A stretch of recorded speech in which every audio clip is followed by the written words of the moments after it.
Unless you go to work like a normal human being in the western side of the world, or perhaps sleep, and you know that Nintendo just gave us the tell-all on their new console, aptly named the Nintendo Switch 2. Now, barring everybody talking about the questionable pricing of the games, the Switch 2 itself seems to have a neat little feature that was only kind of glossed over. One of the newest features coming to said platform seems to be a form of local multiplayer across multiple systems that requires only one game cart. And yes, if you just connected those kids menu dots like I did, you're definitely thinking that this is just like DS Download Play. Some of you weren't alive for the DS, which is a sentence that makes me want to throw myself into a landfill. But if you're unaware of what DS Download Play is, it is essentially what I just described. Back in the early days of handheld gaming, multiplayer had to be done through a cord, a stupidly expensive one that only one store called Toys R Us sold sometimes. Basically, if you were trading Pokemon back in 1999, you either had really cool parents that kept up with geek culture,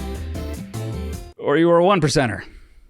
Maybe both. But like all things tech, with time, it gets more advanced. And with wireless technologies in rapid development, by the time 2005 rolled around, it was fast enough to be packed into a consumer device like the Nintendo DS. And like everything Nintendo, they did their best to accommodate what people were used to. That being local couch multiplayer experiences that their audiences were already enjoying on the Nintendo 64 and GameCube through games like Mario Party. One game, 4 controllers, 0 microtransactions. It was a whole thing. We had it better back then. So the DS comes along and tries to make that portable, which is easy if everyone has the same game. Games like Mario Kart are easy to swap spit for. Informational data like your placement in a race is tiny. But if you didn't have a copy of Mario Kart, not to worry.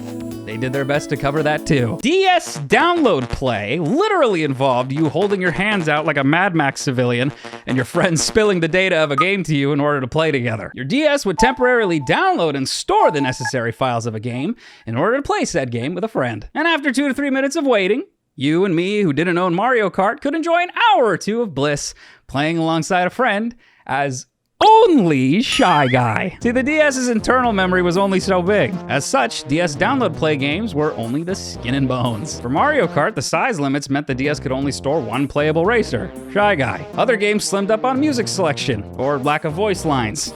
Stuff that wasn't necessary to the experience. But that was 20 years ago.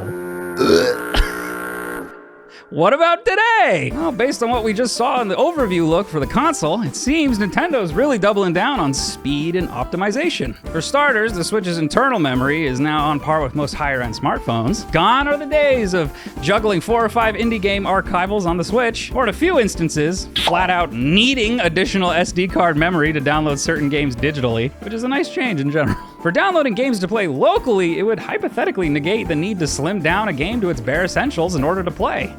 I mean, obviously it isn't gonna send over like Smash's entire music library, but the need to skimp isn't exactly a thing anymore, I'd wager. And second, with the explicit mention of requiring enhanced micro SD cards if a user wants additional memory, suggests to me that Nintendo is poised to cover all of their bases when it comes to optimizing connected play. But that all begs the question, for me at least, how much is this actually going to get used? I hope it does.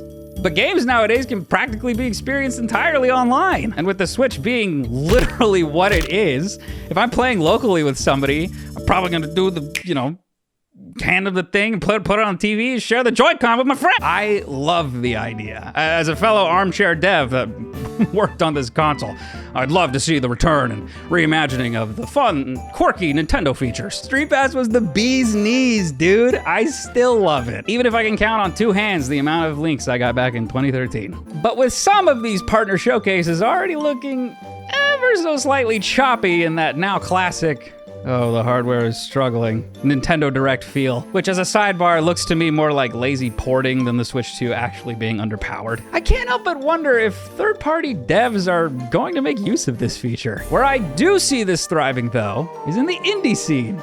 Most indie titles are already so slim and slick. It'd be a great way to show your friends, like, hey, you should check this game out, and then play with them. But again, going back to the Switch already has local multiplayer baked into it, I still wonder how much use this feature is going to see on a consumer level. I feel like I've only ever played a game through local wireless on my Switch, like, twice?